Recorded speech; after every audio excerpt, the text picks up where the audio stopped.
Hello friends, नमस्कार। मैं प्रियंका स्वागत करती हूँ आप सभी का आपके अपने चैनल टारगेट टीचर जॉब और target UP TET CTET app में। तो दोस्तों, आज हम पढ़ेंगे डीएलएड 4th सेमेस्टर का अष्टम प्रश्न पत्र, जिसका नाम है शांति, शिक्षा एवं सतत विकास। और दोस्तों, यहाँ पर आज हम पढ़ेंगे इस विषय का लास्ट अध्याय, जिसका नाम है सतत विकास एवं पर्यावरण। ये है आपका अध्याय नंबर 9।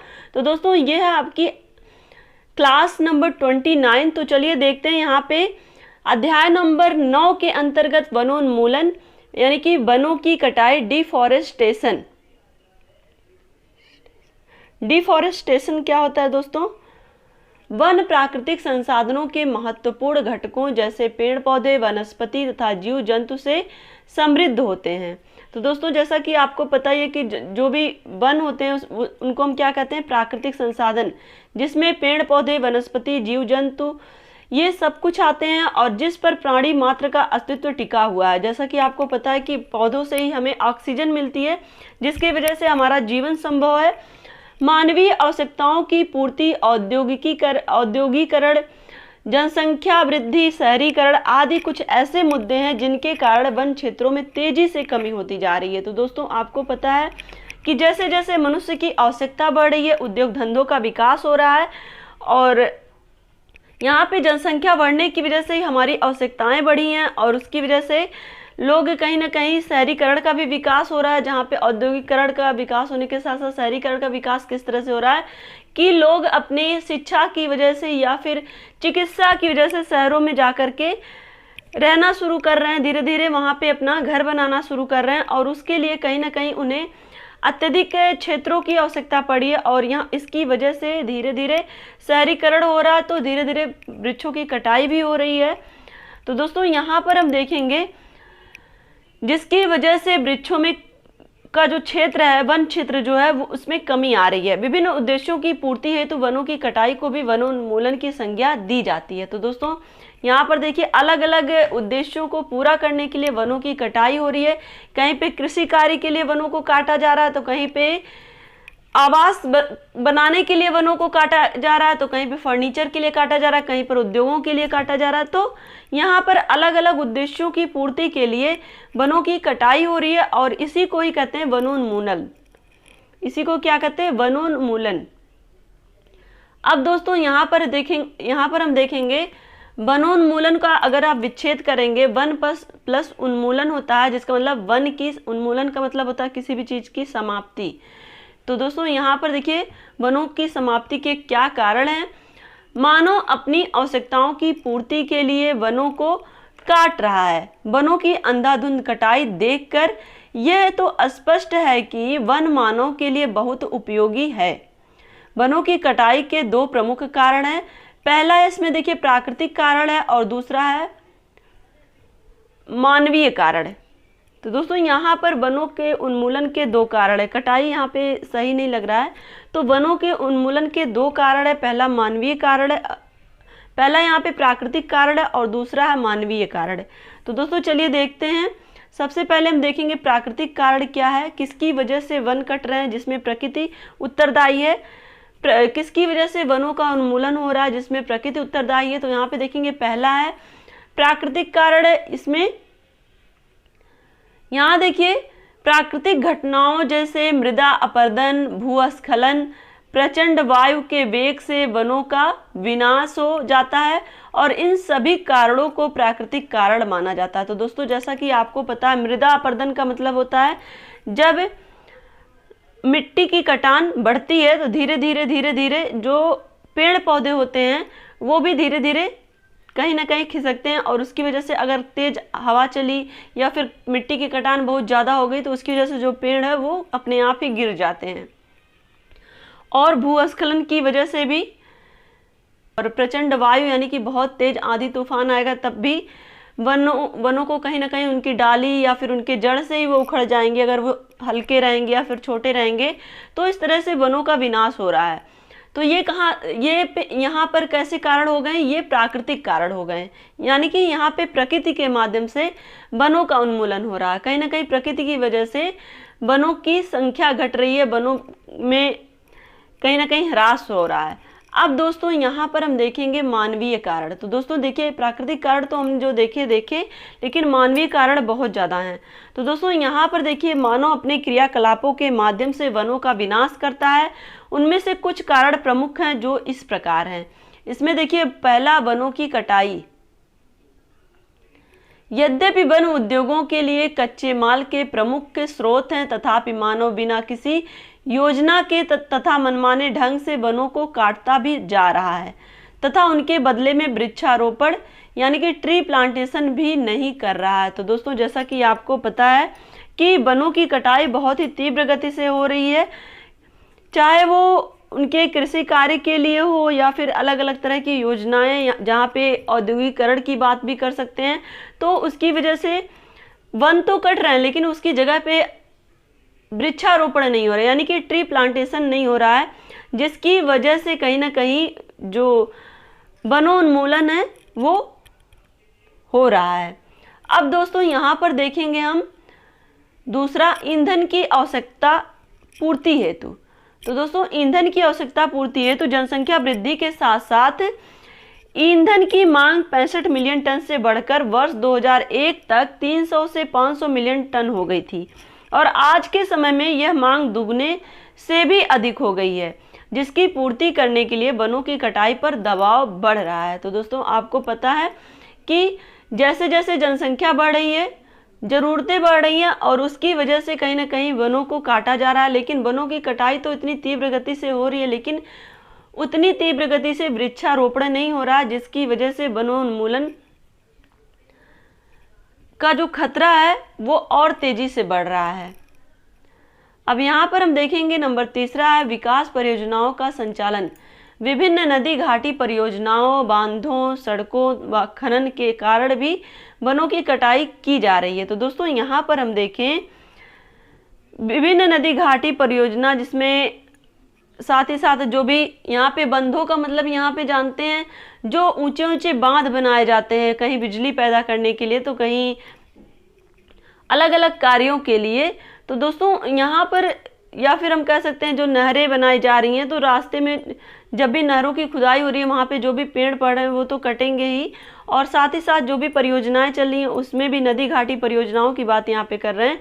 तो उसमें तो पेड़ जो रास्ते में पड़ेंगे, जहाँ से उसका नक्शा पास हुआ रहता है, वहाँ पे जो पेड़ पौधे पड़ेंगे वो तो कट जाएंगे, और साथ ही बांध बनाने के लिए भी वृक्षों का कटाई भी यहाँ पे हम कह सकते हैं कटाई भी हो सकती है। और साथ ही साथ दोस्तों जब ऊंचे ऊंचे डैम बनते हैं ना, तो उस डैम की वजह से जो आसपास का एरिया होता है वो बिल्कुल पानी से जलमग्न हो जाता है, तो वहाँ के आसपास के जो पेड़ पौधे होते हैं वो अधिक पानी की वजह से भी सूख जाते हैं, और सड़कों व खनन के कारण भी वनों की कटाई की जा रही है। तो ये विकास परियोजनाओं के संचालन की वजह से भी वनों का उन्मूलन हो रहा है।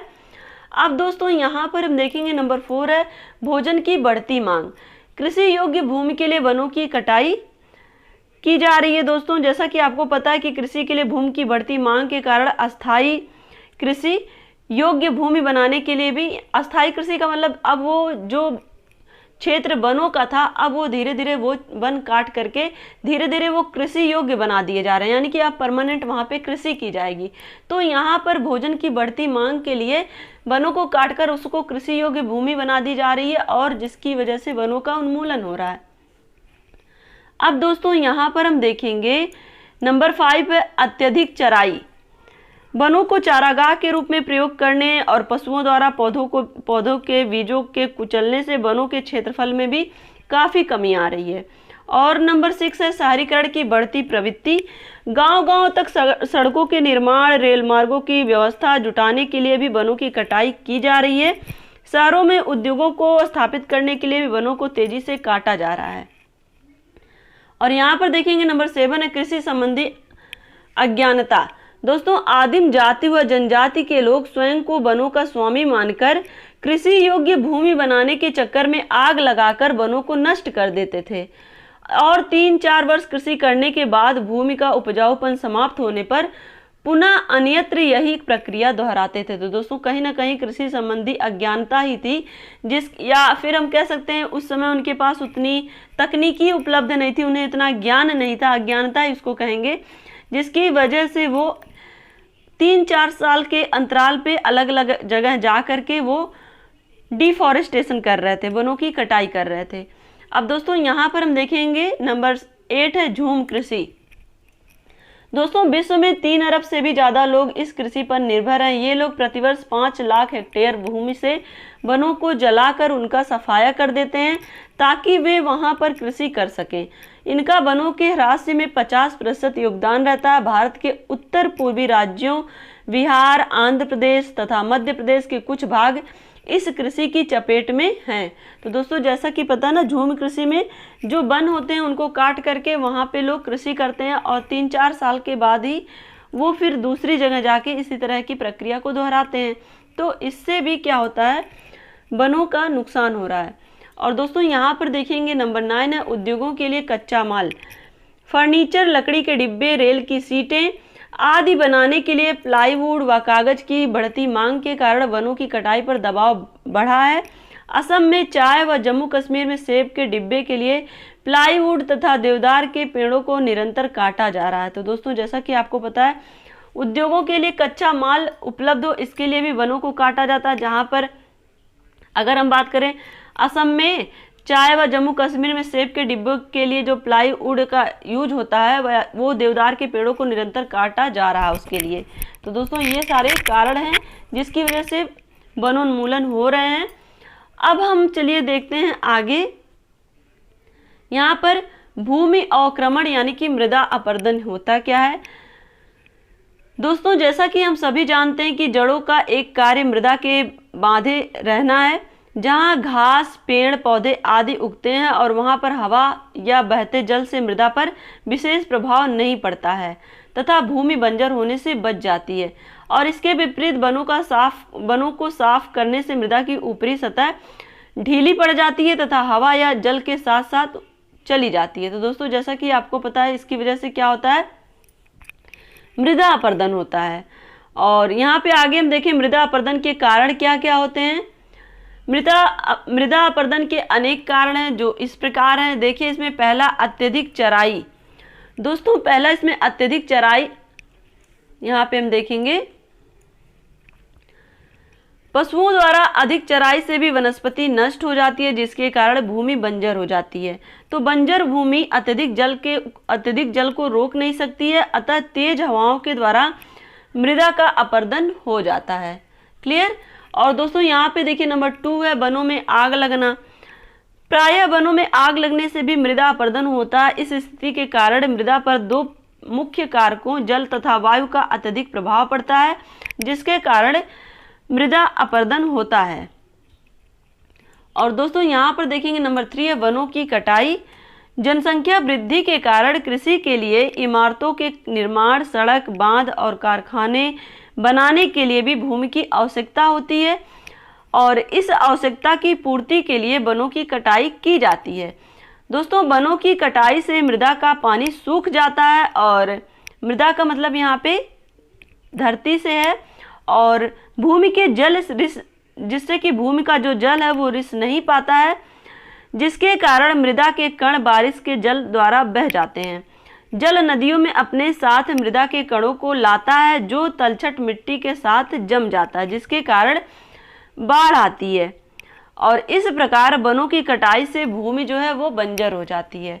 अब दोस्तों यहाँ पर हम देखेंगे नंबर 4 है कृषि के गलत तरीके। दोस्तों मृदा अपरदन का एक कारण कृषि करने का गलत विधि है। खेत को ढीले तरीके से जोतने से उसकी प्राकृतिक बनावट नष्ट हो जाती है। सफलतापूर्वक खेती करने के बाद खाद न डालने से भी जल रोकने की मृदा क्षमता कम हो जाती है, अतः मिट्टी सूख जाती है तथा वायु उसे अपने साथ बहा ले जाती है।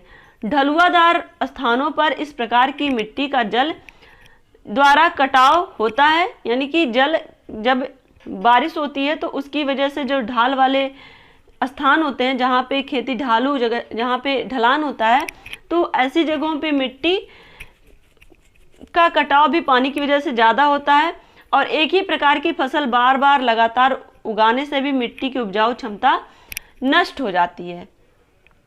अब दोस्तों यहाँ पर हम देखेंगे नंबर 5 है प्राकृतिक क्रियाओं की अपेक्षा मनुष्य द्वारा मृदा अपरदन तीव्र गति से होता है। जैसे पशुओं को चराना, खुदाई, ढलानों पर इमारतों का निर्माण, वृक्षों की कटाई, खेतों की जुताई, ये सब मानव की वजह से मृदा अपरदन के ये कारण हैं। तो दोस्तों आशा करती हूँ कि आपको ये वीडियो अच्छा लगा होगा। वीडियो को लाइक करिएगा, अपने दोस्तों के साथ शेयर करिएगा, और अगर आप चैनल पे नए हैं तो प्लीज़ चैनल को सब्सक्राइब जरूर कर लीजिएगा। और दोस्तों यहाँ पर देखिए, इस चैनल के माध्यम से आपको हिंदी सामाजिक अध्ययन विषय की पूरी नोट्स बना के पढ़ाया गया है। उसकी लिंक आपको डिस्क्रिप्शन में भी मिल जाएगी और साथ ही चैनल के प्लेलिस्ट में भी अवेलेबल है। तो दोस्तों यहाँ पर अब केवल आपका एक टॉपिक बच रहा है, सतत विकास हेतु अंतर्राष्ट्रीय स्तर पर जो प्रयास किए गए, जिसके अंतर्गत हम लोग पढ़ेंगे स्टॉकहोम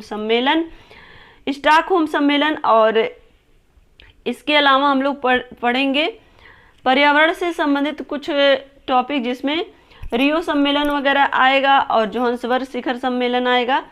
तो बस क्योटो प्रोटोकॉल, यही सब चीज़ें बस आपको पढ़ाना बाकी रह गया। उसके बाद ये चैप्टर आपका समाप्त हो जाएगा, ये चैप्टर भी समाप्त हो जाएगा, साथ ही साथ आपका विषय भी कंप्लीट हो जाएगा। तो दोस्तों इसी तरह से आप अपनी मेहनत जारी रखिए, अपना ध्यान रखिए, अपनों का ध्यान रखिए, अपने आसपास सफाई रखिए। हमसे जुड़ने के लिए बहुत बहुत धन्यवाद। Take care, bye bye, love you all, जय हिंद।